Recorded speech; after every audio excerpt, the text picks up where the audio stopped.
Jerome. So we are back doing another 7-round mock draft with the caveat that Anthony Harris, perhaps contract negotiations hit a snafu. Maybe he is still dealt on draft day or ahead of time.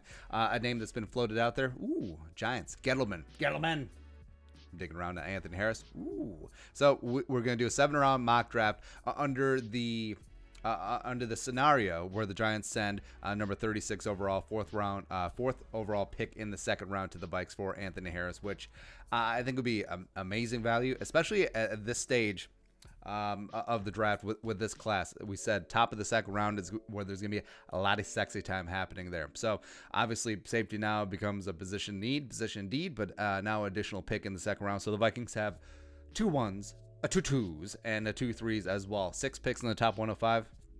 Let's retool this baby. All right, so let's start things off. See, 22, 25, 36, 58. Good at math. Very good at math. That'd be 89. 105. Nailed it. There we go. All right. As soon as we get to 22, we'll see. There you go. So let's see here. Burrow, Chase Young, Simmons, Herbert, Wirfs, Akuda eventually goes to the Jacksonville Jaguars. Andrew Thomas there, Judy, Kinlaw, blah, blah, blah, blah, blah, blah, blah, blah, blah. All right, so nothing doing there. All right, so Vikings sitting at 22. I look at the big board. C.J. Henderson is there. Obviously, cornerback is a big need. Gladney's sitting there chilling. Antoine Winfield all of a sudden gets bumped up because the Vikings are going to be in the safety market now. Let's see, no safeties off the board yet. We're using, what board are we? Oh, Draftplex. We like to use random big boards all the time. So they actually have Winfield above Delpit. Oh, they have Winfield as their number 1 safety. Wow, they got Chin over McKinney too, which Duggar and Ashton Davis, very intriguing as well. Burgess, who PFF mocked to the Vikings in their mock draft without offensive linemen. Yeah. All right, but look at the big board. I think at 22, it's pretty easily going to be C.J. Henderson there. Now at 25, we're going to decline trades because screw you guys, I'm going home. Seeing who's available here. So Austin Jackson's there as Ezra Cleveland. I really love. He's a bit polarizing because he's not going to be a scheme fit for everyone, but I think what the Vikings want to do, I think he's perfect. Let's see here. Guard, Hunter, okay. Cesar Ruiz is there. All right. So now the Vikings sitting here at this spot. Antoine Winfield Jr. sitting there winking at you. You could suture up that safety spot as well as he could play some slot cornerback as well. I think that would be the way to go. Although Marlon Davidson's there chilling. Gross Matos, if you want to go that direction. Sure. But I think that there's enough offensive line talent that's going to be sitting around that second round. Plus, you have 2 second-round picks now, so that's going to be big. So we're doing it. Doing it well. Yeah, Mike Zimmer's fingerprints all over this draft right away. It's like, oh, our defensive backfield sucked last year. Let's get 2 DBs. All right, so we got the best pure man-to-man cornerback in this draft outside of Akuda and C.J. Henderson, as well as you keep Antoine Winfield Jr. In the fold. And again, I love Antoine Winfield Jr., not because he's Antoine Winfield's kid, not because he's a gopher, but because he's a phenomenal player. I think he's Honey Badger 2.0. Let's do that up. So now, top of the second round. Wide receiver-wise, so Mims, you got Chenault sitting there chilling. So this round, definitely want to get into the wide receivers, want to get offensive line help as well. See, DPJ, Chenault is there chilling. I like Hamler. Ezra Cleveland, there you go. Cesar Ruiz. Now, Ruiz, even though he's listed as a center, obviously could play one of the guard spots as well. I think that would be a really nice pickup at this stage. One glance at the big board. I mean, could go Mims. It's a little tough. But, I mean, could go Jordan Elliott as well. This is tough. And these are decisions that the Vikings are going to have to make on draft day. But, I could circle around. Metabuke is there. I like James Lynch. All right, so I'm going to go Cesar Ruiz. Come in, plug him in at one of the, probably left guard. Put Drew Samia at right guard, and let's play a little bit of football. But I do want to circle back and snag one of these tackle prospects. Love Ezra Cleveland. Love Matt Pert. Love Lucas Nang. Love Prince Minogo for sure. Charlie Heck I like in the later rounds as well. So the cupboard isn't going to be bare on the offensive line. Rick's not going to ignore the offensive line in this draft. So back up on the clock. So now, man, Delpit's just sitting there chilling. All right, so no wide receivers early on. I mean, man, we could have waited on safety, but I do like Winfield. I mean, do you like Winfield at 25 versus Chin, Duggar, or Delpit at 58? I mean, I don't necessarily see that happening, but you know. All right, so wide receivers. Duvernay's interesting.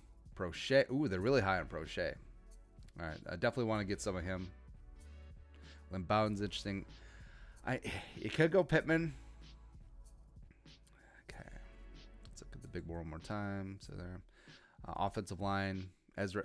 Yeah, I just feel like it's too much value to pass up at this stage. Look at D-line real quick. All right. Yeah, we're just gonna double back on offensive line. I think it can really hammer on wide receiver in the third round. Hopefully some names will be there. Hopefully Prochet will be there chilling. Next round, there you go. All right, so right away, even though you've given up Anthony Harris, you've replaced him with Antoine Winfield Jr. You got cornerback 2 in this draft for me, C.J. Henderson right away. Cesar Ruiz comes in and starts right away. And now you have the flexibility. Ezra Cleveland doesn't necessarily need to start right away because he can ride it out one more year with Brian O'Neill, with Riley Reef. Nailed it. But I do think Ezra Cleveland does project to be your left tackle of the future down the line. So now, looking at wide receiver, would like some D-line help. Davin Hamilton is still sitting there chilling. I like Strobridge a lot. Prochet is sitting there. Will he get to 105? Probably. All right, so we can do that. Look at the big board. All right, Davin Hamilton, the Ohio State University coming on in. Let's see what they got for edge. So Alton. All right, Garvin Highsmith. Okay. Let's see running backs. I really like Eno Benjamin. I really love Antonio Gibson as well. They have him listed as a running back here. Prochet is in. We're on the clock. We're good to go there. All right, so now want to double, possibly triple down on this wide receiver class. Probably grab one 4th or 5th round. Probably one later on as well. But now I think that the Vikings are really freed up to go BPA. Where to a degree we definitely went BPA, even though had the positions indeed as a guideline. But I mean, Henderson at 22, massive value. Same thing with Winfield at 25, although maybe a little bit higher than you think. First safety off the board, is he going to go? Possibly. Cesar Ruiz at the top of the second round, I think is massive value. Same thing with Cleveland, bottom of the second round. All right, so now I'm just looking at the board. So I really love Antonio Gibson. I think he's more of a wide receiver than a running back per se. But if you want to have like a complete joker come in the mold of Cordero Patterson, he would be your guy. But just looking at the big board real quick. Yeah, at this point, yeah, we're going Gibson. So Kirk gets a tall running back. All right, so essentially going back-to-back Prochet and Gibson, who, again, is more of a wide receiver.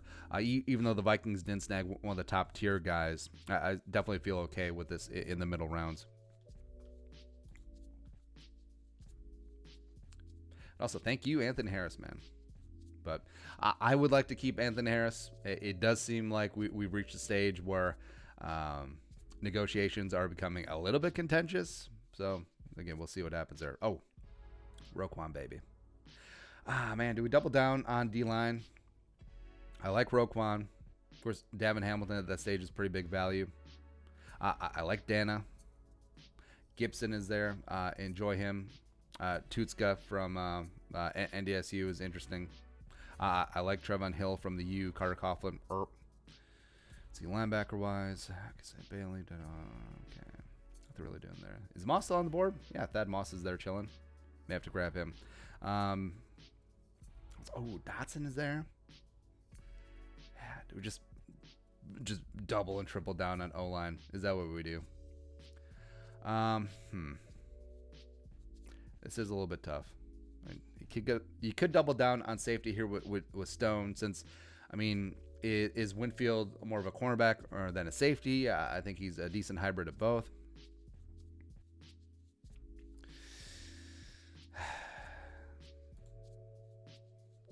It's gonna be tough, man. That's tough. All right, F it. Could have gone a lot of different directions there. Could have gone Roquan. Could have gone Dana. Could have gone Dotson for sure. But I feel like Geno is much more traditional safety as opposed to Winfield, who is going to be that sub-package superstar. Like de facto starter for sure, but you're going to put him all over the place. You can put him at safety, you can put him in the box, put him in slot, and put him outside. I think he's going to be a lot of fun with what the Vikings are going to do on that defense. I think getting Winfield in there as a nice little toy for Zimmer, massive. All right, so essentially you're getting 1.5 corners and 1.5 safeties. I'm okay with that there. I know people look at the draft. You got 1 cornerback and 2 safeties. Well, I mean, context is important. Or it's also like, oh, why'd you draft a running back in the 4th round, bro? Gibson's a wide receiver. But I digress. All right, on the clock again. Thad Moss is just sitting there chilling, like, hey man, come get us. Lavert Hill. Do we just give the people what they want? I mean, the people want Thad. Why the hell not? I mean, Rudy may not be long for this team. Gronklin hasn't overly impressed me. We still get Lavert Hill.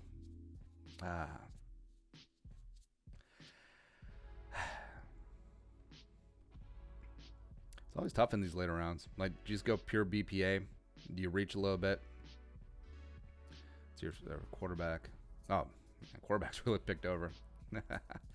Get an actual running back. Or we'll probably get yelled at.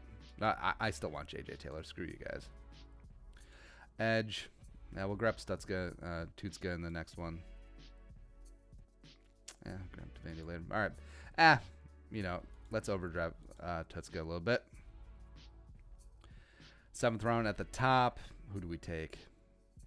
I mean, probably have to get the linebacker there. I mean, I like Muse. I like Devaney Jr. Also, with Devaney Jr., he does have a little bit of edge presence to him. Yeah, we're going to go that route. I mean, if you went Muse, if you went Hudson there, even Pickney from the U, I wouldn't have been mad at you. Plus, it's 7th round, so who cares? Rick always gets his 7th round picks. All right, so with the last 2 picks, who are we going to target?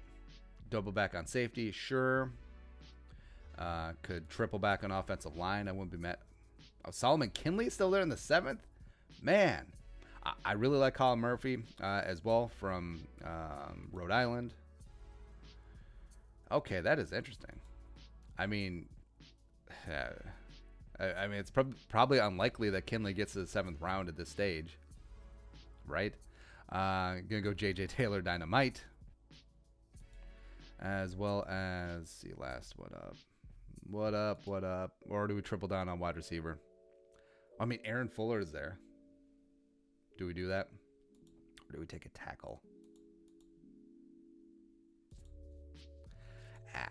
Doesn't really matter. Kyle Murphy, come on in.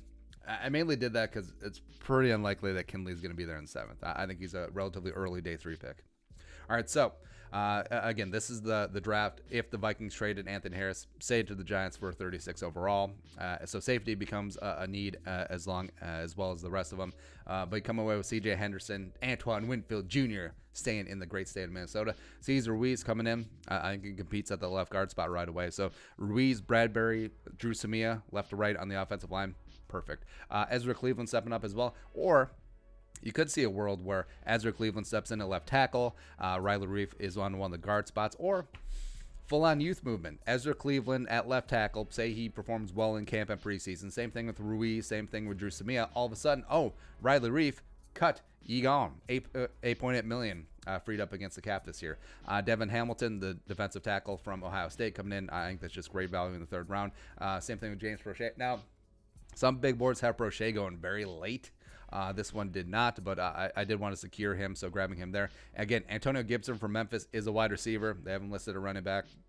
Yeah. Geno Stone. And again, they list Winfield Jr. as a safety. He does play a lot of safety. Can play some cornerback as well. So for me, you're getting 1.5 corners with Henderson and Winfield, and 1.5 safeties with Winfield and Geno Stone here. Thad Moss, just to give the people what they want. Derek Tutska from NDSU. A lot of people like him. I haven't scratched his lotto ticket yet enough. We'll do some work on him. Like Devaney Jr. as Rick's traditional late round linebacker, come in, play some special teams, as well as a little bit of an edge presence to him. So I like that. J.J. Taylor Dynamite.